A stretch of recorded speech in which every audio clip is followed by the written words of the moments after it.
thanks for joining. I appreciate it. Sure, of We have with us course. Mollie Doll, the founder of Freedom Ride Rescue. And I think one of the statistics that stuck out to me the most when we first chatted was 3,600 dogs found homes in 6 years. Is that correct? 6 years. Give or take, we've still got some of the dogs in network, but we've been able to pull 3,600 dogs, Yeah, yeah, and not all of them have had happy endings. We have um, some of them have been in hospice care, so haven't made it all the way to their forever home. That they kind of stayed right. put with Freedom Ride. But for the most part, though, like I said, we I think we're at 3,600 and about 50 Freedom Rides dogs coming into the network. So Yeah, yeah, that's amazing. it's I mean, amazing. Yeah, go ahead. I was gonna say it's just it's we had intended to be this really small rescue when we started back in we just hit our sixth anniversary this weekend. So back in Yeah. August 2019, How was that? How was the anniversary? we had such a good time. We make that we do adoption events all the time, every weekend. Hmm. And our anniversary party is we kind of turn the whole purpose of it. We ask everybody who's ever adopted a dog from us to come back. And it's just Nice. such a fantastic celebration to see why we're doing this. It's we kind of get into our own mode of be it adoptions or events or social media, whatever your lane is in the Right. rescue. The anniversary party is just kind of the culmination of like, oh my gosh, I adopted this dog out 4 years ago or 5 years Yeah. ago. And it's a reminder of why we do what we do. Right. I mean, it was fabulous. We had so many dogs come and people and dressed up. We had ball pits where they could find treats. We had gifts for our adopters to take away. And it was such a fun day. And it's every year we have this, everybody gripes at me going, August, it's so hot. Why did you do an August event? When we started Freedom Ride, we didn't think, what's the party going to be like? But it Right. was, Just happened that way. sorry, I should have done a better temperature month in North Carolina, but it was Yeah. actually, this was the first year we were able to be outside and not dying of heat. Yeah. We do it at Clouds Brewery Tap Room here in Raleigh every year, and they're fabulous. Nice. They know donate a portion of their proceeds to us during the party. That's And fantastic. we were outside with like you know, um, just fabulous weather and a food truck and the dogs playing in ice pools and everything, but it wasn't like Right. everybody's paws getting burned and people rushing inside because it was so Right. hot. Right. It was a great bookend to 6 years. That sounds very, like you said, rewarding, but also invigorating. Like it kind of Yeah. seeing all those success stories kind of it pushes you to keep going, and Oh keep yeah, doing what no, you're doing. we have this one dog that kind of became our unofficial we have a mascot we can talk about, but an unofficial mascot. She had these neurological disorders. She's this hound dog, and Hmm. she was with the rescue 3 years.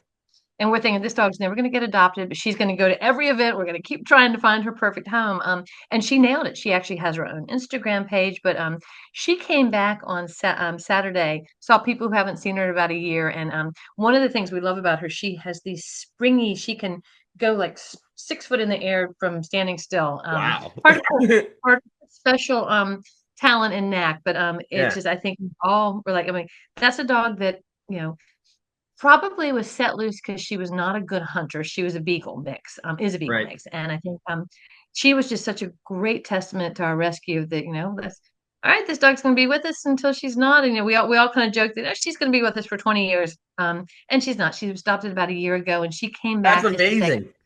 this is why we're doing what we're doing.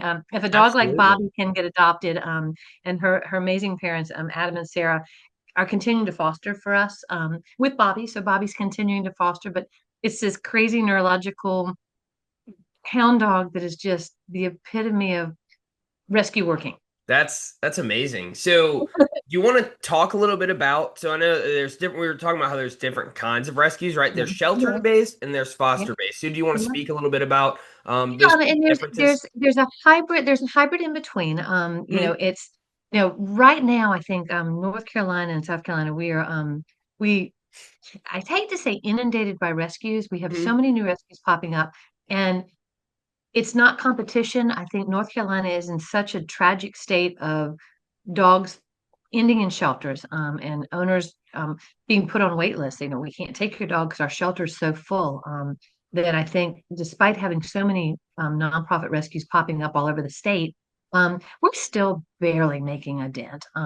North Carolina has recently come out as second in the nation for the number of dogs being euthanized in shelters. That's When we insane. started 6 years ago, we were third, which was a horrible statistic in and of itself. But the fact that we've actually gotten worse on the nationwide count is heartbreaking, especially since we have so many passionate volunteers and fosters and Yeah. donors trying to make a difference. So there are shelters who are just shelter based. There are some shelters that have the resources in the foster and the volunteer base to actually put some of their dogs in foster care. There are rescue groups all over the Carolinas that are kind of a hybrid that they're a nonprofit, but they have a facility. And so some dogs are in a kennel situation very similar to a shelter, but they also have hospice, or I'm sorry, also have fosters. And then there's groups like Freedom Ride Rescue that is 100%. All of our dogs are in homes. We have every once in a while we'll have a boarded trainer or a trainer who would take a dog Mhm. temporarily just to kind of give the dog a reset. But 99% of our dogs are in homes from start Right. to finish. And how do you go about building that network of fosters? I know Um, I forget the exact count, but it was someone. It was like Happy Hills, maybe. I know she had followed you, yeah. and she'd foster. I'd followed this account of this lady from Raleigh, and You know, yeah, I think it's kind of it's a revolving door. I think for any of us, any kind of nonprofit who depends on volunteers.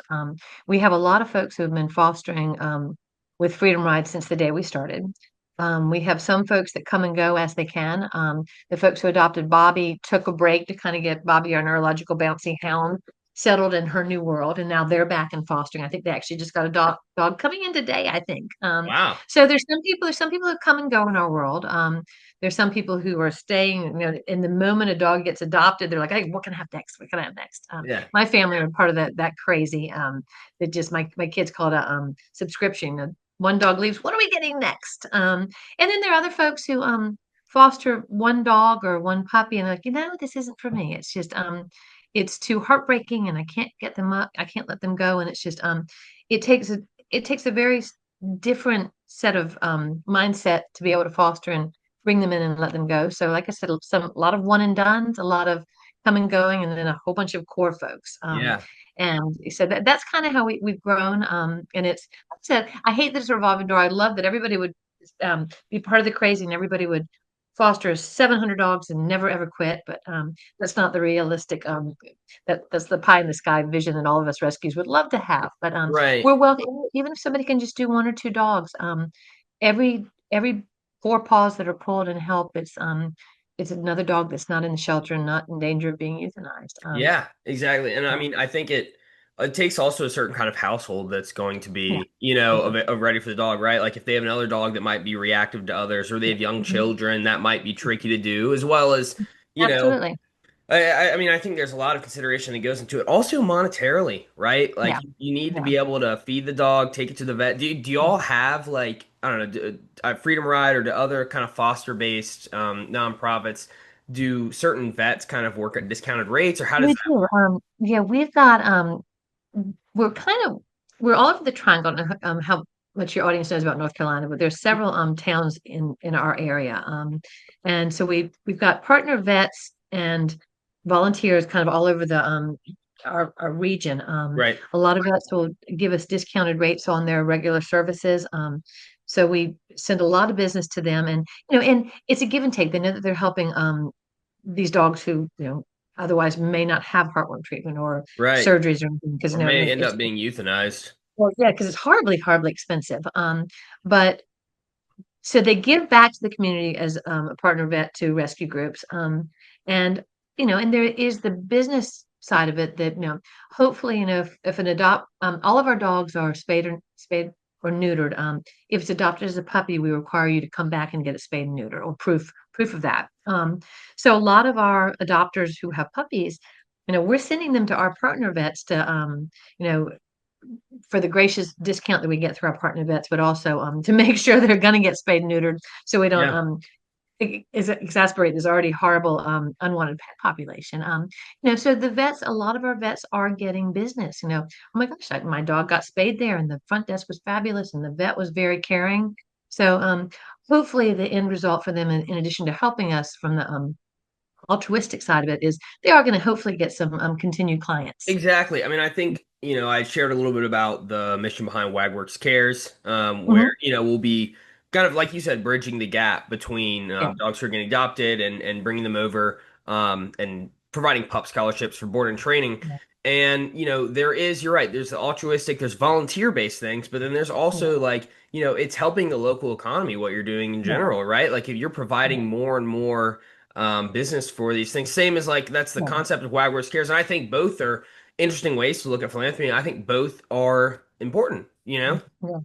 Yeah, and I love what your model of what you're doing when just the fact that um we spend a lot of resources and time making sure our fosters are prepared for what's coming in and how to slow introductions and how to deal with a new dog coming into your home. And we're not necessarily as good at that with we don't train adopters. Right. We give them a lot to read, we call them resources, but there's not a phone call saying, hey, you need to make sure you do A, B, C, and D so the Right. transition is good. So I love the fact that your group's coming in to give training opportunities to adopters because I think that's a huge hole that Exactly. And will. I think being able to, I mean, oftentimes you see like, your dog might learn a trick or they might get trained or you do the board and training, they come, they seem more well behaved. But if you don't consistently provide that training and it's repetitive and the simplicity of it's very important. I've talked to some other dog trainers on this podcast and that's just what I've got a lot. It's a very just intuitive and you have to keep doing it, and if you let yourself slack, that however much that training was, $2,000 to $5,000, it's kind of like just throwing it away if so it's Well, training to and human. I think a lot of folks don't realize that, for a training to be successful, for what it's you're really not training the dog. Right. I've had so many folks that you know, will pay for a training session or I'll have an adopter pay for a training session. The dog goes to session, the dog comes home, well, the dog still doesn't know how to do that. You, as the owner of the foster, you need to work on the crate training. You need to work on the reactivity. Right. So I think unless you're knee deep in the dog world, folks think, I just wrote a big check. Why is my Yeah. dog not crate trained? Exactly. Well, I mean, that is, Really, it's, we yeah, need you as the person to be the crate trainer. And so I think there's a misconception in that part, which not everybody, but a lot of people just sure. think And I mean, writing a check for a trainer is going to fix it. yeah, and I mean a funny analogy is like if I used to do piano lessons when I was younger. Well, if I didn't practice all week, I'd come and it'd be Yeah. like, all Yeah. right, what's going on here? You wouldn't be any better. And so, then my parents are just kind of wasting that money, and it's Yeah. the same as like people spend a lot of money on their dog, so you might as well not only spend the money but the actual effort Yeah. to make sure that the dog is well behaved. Well, and I think, your parenting analogy is great. I mean, I remember before I had kids, and of course my kids are adults now. I remember Mhm. saying, I don't want to have kids that I don't want to hang out with. And Yeah, I love my boys are fantastic. Adults, my quote unquote boys are yeah, fantastic, and I love hanging out with them. But a dog's the same. I think it breaks my heart when somebody's so excited when they get a dog, and as soon as the novelty wears off and the dog kind of gets decompressed and is okay, Mhm. the number of people who don't appreciate and don't like and aren't willing or able to do the time and commitment it takes to make that dog part of your family. And it's frustrating to hear somebody badmouth their dog. Right. Dogs, like I said, they can be so easy. I know some are hard headstrong and some are more challenging than others, but it's to me it's heartbreaking. And and that's kind of what's keeping rescue and shelters full. People who get a dog that they don't like the dog anymore for whatever Exactly. reason. Exactly. Wherever the fail safe is, whether it's they didn't put the time in for the dog or the dog has issues or for whatever reason. It's kind of the it's feeding upon itself. But Yeah, anytime it's a somebody positive doesn't like feedback their loop. dog, I'm like, how can you Right. not like your dog? It's part of your family. Right. But Right. I get it. And not one of the things I try to promote with Freedom Ride Rescues, we know not every dog is a good fit for every home. And I think that's it's very easy to get in the angry mode and the soapbox mode of, how can you possibly give up your dog? Why are you doing this? You committed for a lifetime. Well, yes, you did. But things change and situations change and it's not feasible to fix it all, but I'd much rather have a dog either come back to our rescue and trying to find it a place or take dogs in than leave them in a place where they're not welcome and loved. Yeah, and This I is think that's good that you have such a a wide and growing network, it seems, where and the people who are fostering or who might be placing with, they also know as you're educating them, like, right, of course, you want it to be their forever home, but like you said, if it's not the fit, they know that they can say, okay, well, let's restart this process. Because I know you have one or two dogs you've been working on placing for a while Mhm. now. Is that right? We do, yeah, we and again, it's not foolproof, but we try and take if a dog is adopted from us and is being returned, we do our best to try and take a dog back. Now, if you've adopted a puppy at 10 weeks and it's now a 4-year-old dog that is people aggressive and dog aggressive, I'm not going to be able to help you.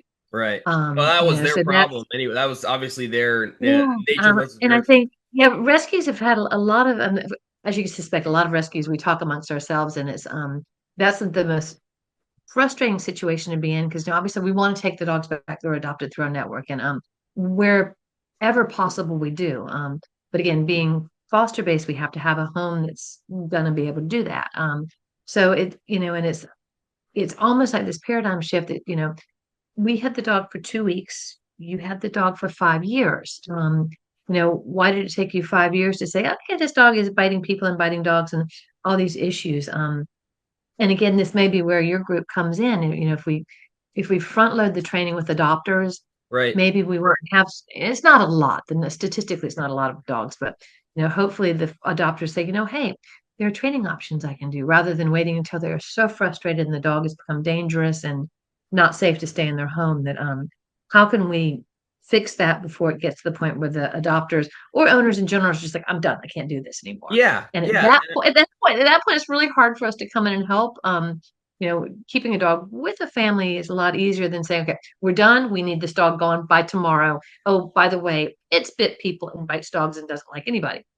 Yeah, I Definitely don't know. goes Yeah, back to a human problem. I mean, uh, uh, yeah, I think also too, like you mentioned, like when you have your fosters, you're talking to them on mhm, the phone, you're educating them, and I remember you called it like fostering 101, and like yeah, you said, it's could be way too much information, but it's still good. And I think if we're able to kind of again find that connection and now send them with a packet about the training or the trainers that we work with, they have this. Okay, we're going to communicate this to the person who adopted the dog. I think that that can be something yeah. effective.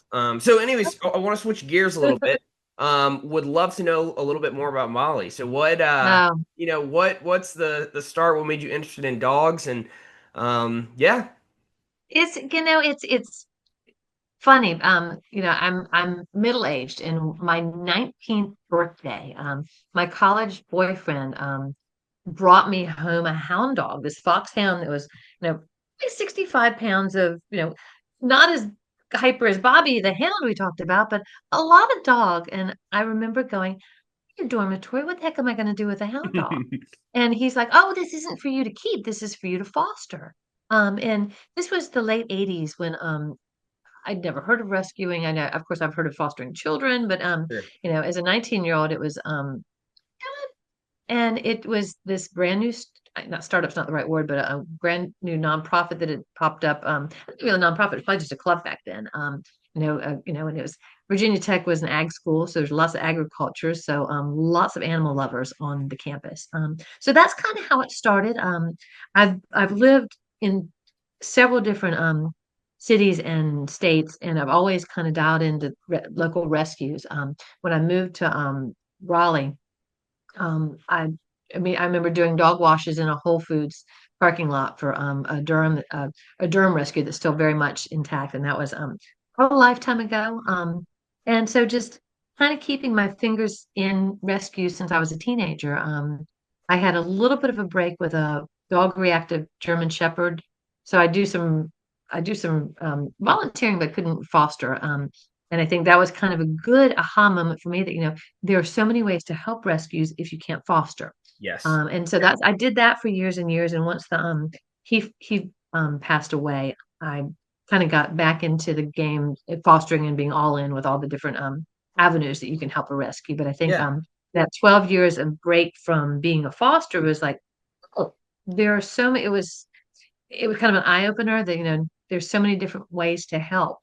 Yeah. Volunteering dog washes for Yeah. fundraisers, Does that feel a transport. little There's just overwhelming for you sometimes? every day. every day. I think it's my husband, Larry Hughes, he's the one who actually pushed me to leave another rescue and start something smaller because we envisioned Freedom Ride being this. He actually laughingly says it was supposed to be this boutique rescue, and we succeeded by failing at being a small rescue. So he is all in, and I think that's the important part. For both fostering and adopting. You need all of the family members to be at the same page and on the table. When I have a set Definitely. of spouses or roommates going, wanna, I don't want to foster or adopt, that's kind of a big red flag to me.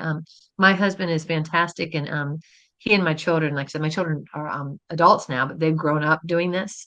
So it's just kind of we have a different lifestyle in the fact that it's my husband will come home at lunch and there'll be a new dog in the crate in the kitchen, and he'll go away and he'll come home at dinner and there'll be six puppies in a pen in the den. And Yeah.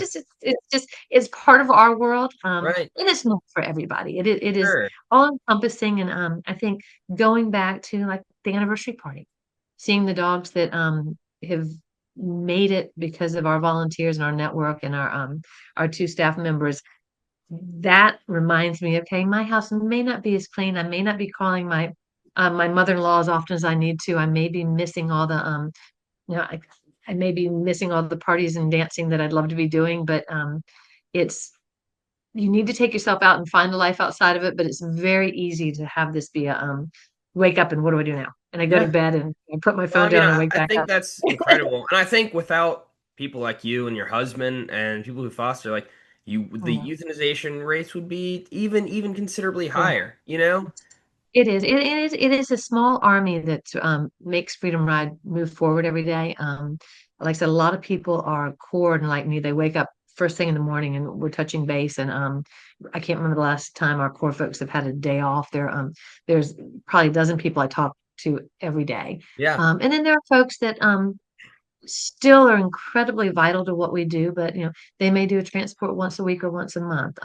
There are folks that only do events on weekends, and by using the term only, it's still important. Without the adoption events, we're not moving as many dogs. So it's as crazy and as much as you can donate time wise to as small, just an hour here and there. Every bit is how we move forward and make this work. And I think that's great to know. I mean, there's another lady I had on the WAG pod earlier, and she's the founder of Ride for Paul's Right? Rescue and Transport, and I believe the number was 18 dogs that she has in her house. Like it's Yeah. and I mean they're just people like you and like her who are going to do this, and you build your entire life around it. But I think it's and while that is incredible, like I think it's nice that it seems like when you have people join your foster network, it's Yeah. also like it's not it doesn't have to be that way. If that's we're glad you're here, you're glad you're able to help, and we'll utilize your skills and your time and resources however you want to offer them, right? Like will you foster one dog, or will you help set up for this Yeah. event? Stuff like Yeah. that makes a huge difference. Even though they're little Yeah. things, they stack up.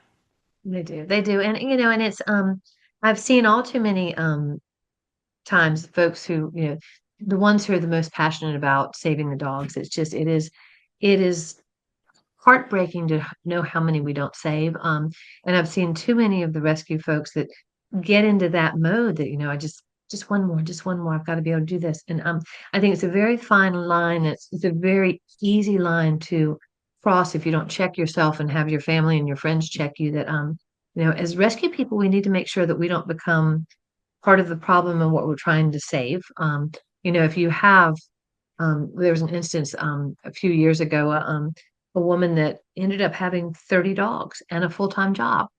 Well, that's not sustainable. 30 dogs for a shelter is too many. And that Yeah. ended up being ending very badly and just it's again, as rescue people, we need to make sure that the dogs in our care and in our foster care or our shelters or our facilities, whatever our makeup is, we need to make sure that our volunteers or our staff members have time to dedicate. Just stashing a dog in a crate or a shelter situation is no better than leaving in the shelter. At least in the county shelters, they potentially have more eyes coming and people walking through who would be looking for them. Whereas if it's in a boarding situation or a rescue group where we're not a public facility, people aren't laying eyes on those dogs. Yeah. So I think it's so we have to check ourselves as I don't have 35 dogs, it just sounds like I do. I think we have I don't to even think check it's each other. picking up on here. You're good. Okay. Yeah, Amazon has come to kill me. So my one Nice. of my I have a great Pyrenees mix who lets me know anytime anything is going to come kill me on the front porch. But Yeah. I think again as rescue it's incredibly easy to spiral down that rabbit hole and taking on too much as a house or an individual or as an organization. And I think just and I don't know where that line is. Yeah. It's different for everybody. It's different for every organization. But we do, like I said, as rescue people, we need to make sure that all the dogs in our care, be it our foster or our personal homes, are getting the right attention and the right care and the cleanliness and clean water and stuff that you, as a person who doesn't have a dozen dogs, would take for granted. Of course, my dogs are going to have clean water. Why wouldn't they get fed every day? Exactly. But when you out of passion and concern take on too many dogs that there's only so many hours in the day. Exactly. um Yeah, and I think too, it's you guys want to make sure that your time and resources aren't just being wasted. Same yeah as with like let's say with this pup scholarships yeah concept, we don't want to just give money to trainers once we know that yeah dogs been adopted. We want to actually interact and work with the human yeah who, and stay in touch and continue to build that community. And it seems like you guys do a great job of that. And I mean, it was something I've been thinking about in just the terms of like if the elephant is, a lot of dogs are getting euthanized and that needs to be fixed, yeah and it's how do you eat an elephant? It's bite by bite, right? And so yeah whether that's taking that as like, okay, one dog rescued at a time, or like, okay, so we have take Kate Rooney, she's focusing on spay and neuter, and you're yeah focusing on foster based, right? And then yeah. Binky and Bell, Rick is donating, and so I Including think, all of us.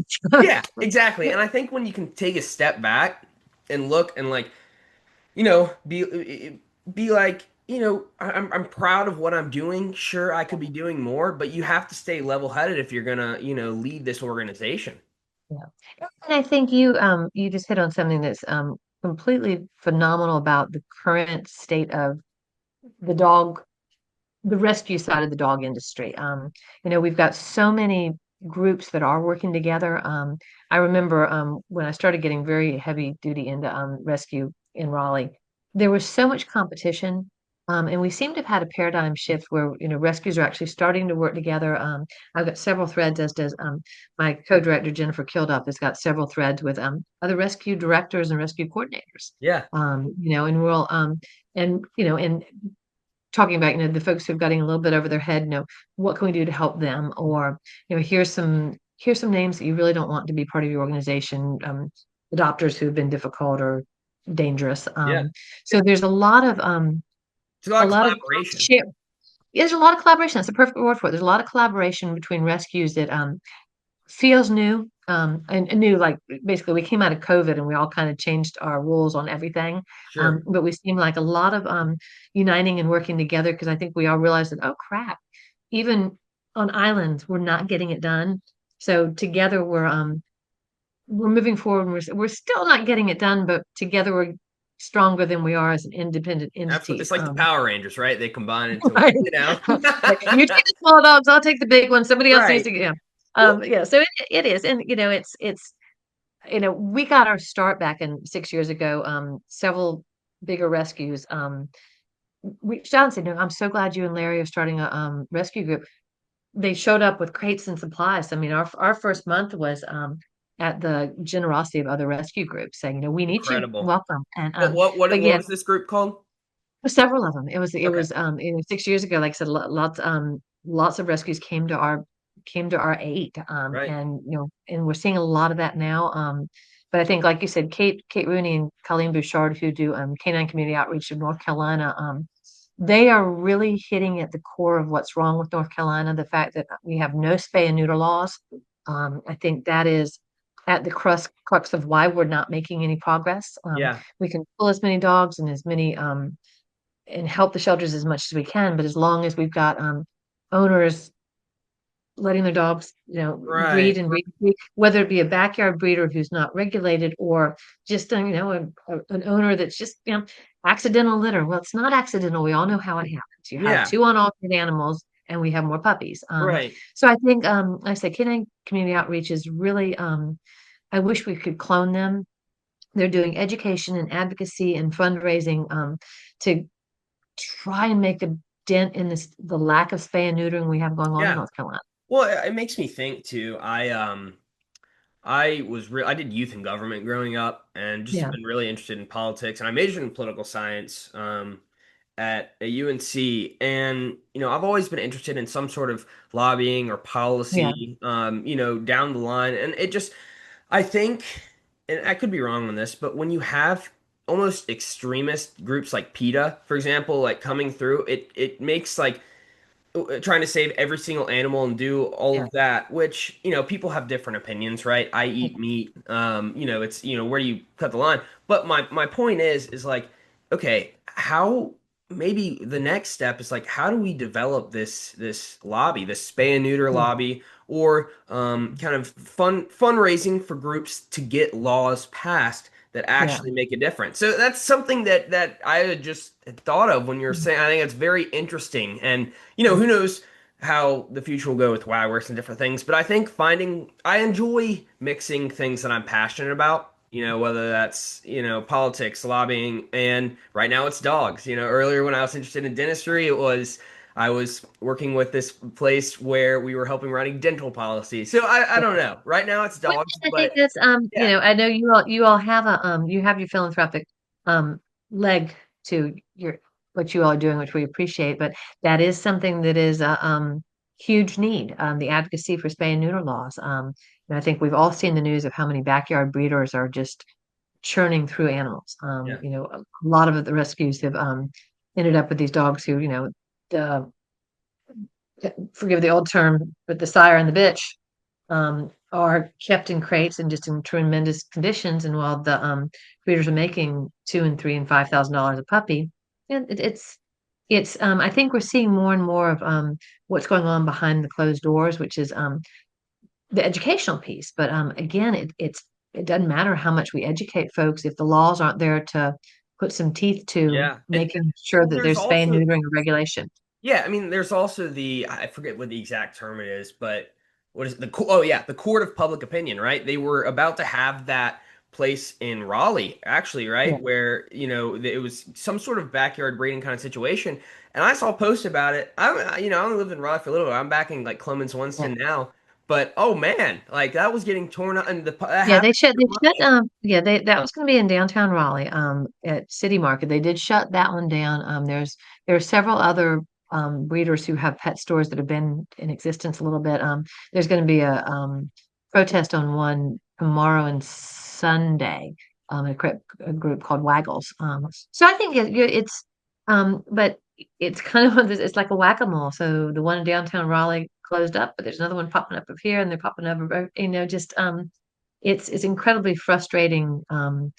It's I am not anti-breeder by any means. I would love to be able to say that we should all be mixed breed, we should all do shelter dogs. I mean, that would make my life a little easier. But the realization is there are very good needs for pure breed dogs, whether you're a hunter or and there's folks who do showing of the bite work and stuff.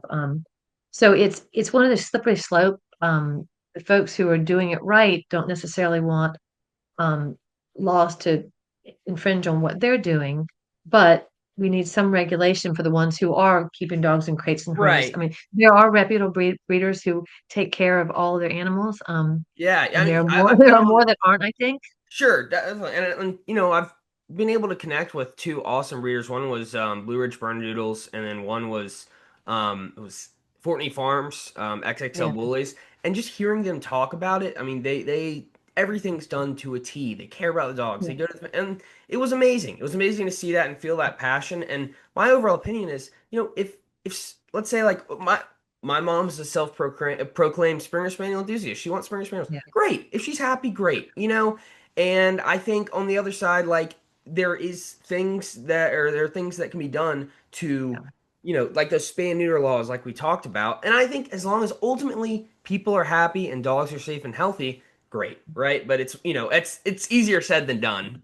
It is. But like I said, that's a hole in North Carolina, the lack of spay and neuter laws. And it's frustrating because that's exactly how we got to second in the nation for euthanasia rates. And that's um the backyard breeders are definitely a problem, obviously, but just the folks who have dogs that aren't altered that are quote unquote pets.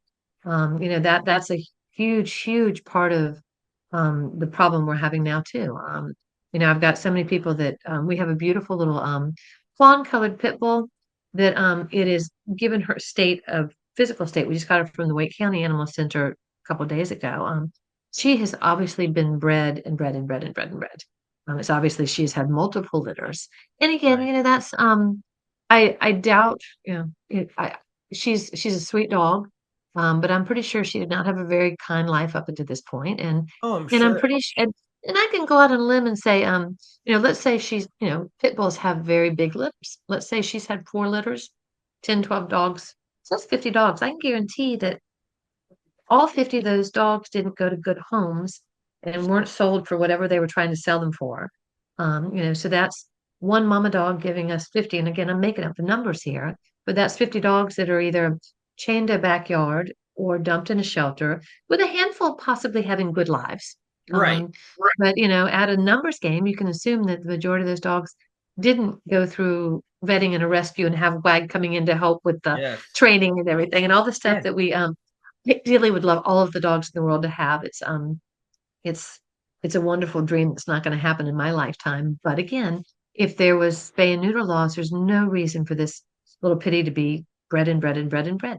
And not only are those, like you said, a small percentage of them Yeah. in this theoretical are like they might be in a good home, but you also got to look at the mother's life too, like you were saying. I Yeah. mean, to have, I mean, at a certain point, I don't know the exact statistics, but like some breeds or dogs are only meant to have X amount of litters, right? Like, and there's science behind that, right? But when you have people, doing the backyard breeding with the same dog over and over again, I mean, that it borders on animal cruelty, you know?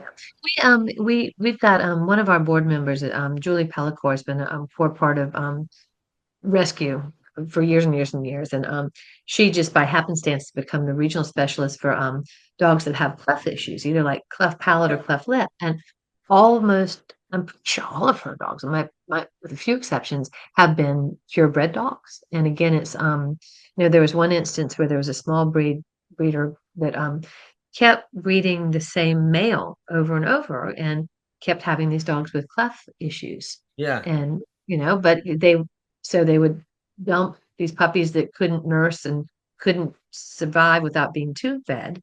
They would dump those into Julie's care, and a lot of didn't make it, and that's heartbreaking and frustrating and draining emotionally and draining resource wise. Absolutely. But if they were able to sell these dogs for $3,500, who Yeah. cares if we get two and a rescue gets one that may or may not survive? Right. That's the mentality we need to change. And Definitely. just it's part of the frustrating and anger thing that makes us so angry. And Yeah. but on the flip side, Julie Pellicore is an absolute angel. She's figured out how to do the best possible treatment to potentially get these dogs. Because once they get to a certain point, if they don't have other health issues, if it is merely just a cleft palate or cleft lip, if they can survive to eating on their own, they can have good lives. Yeah. So she's been able to save a lot of dogs that way. With a number of other dogs who come, once they get a little older, do they have kidney issues or heart issues or spine issues? And again, it goes It back to gets the fact that it's tricky. breeding, not breeding, high quality bloodlines. Ethically, yeah. And I'm not going to support that necessarily, but at Of least course. they're less likely to have dogs that are going to have major significant health issues. Or in Julie's case, she's had young puppies that were deemed hospice because they just Right. weren't going to Yeah. thrive and be adoptable or Sure. live very long. Well, we're just under a minute, so I want to thank you so much Yeah, for coming on. I really enjoy the conversation and keep doing the good work you guys are. yeah. Everybody foster, adopt, donate, and support rescues however you can, and support WAC. We appreciate everything you're I doing love too. it. Thank you. Bye bye. Bye.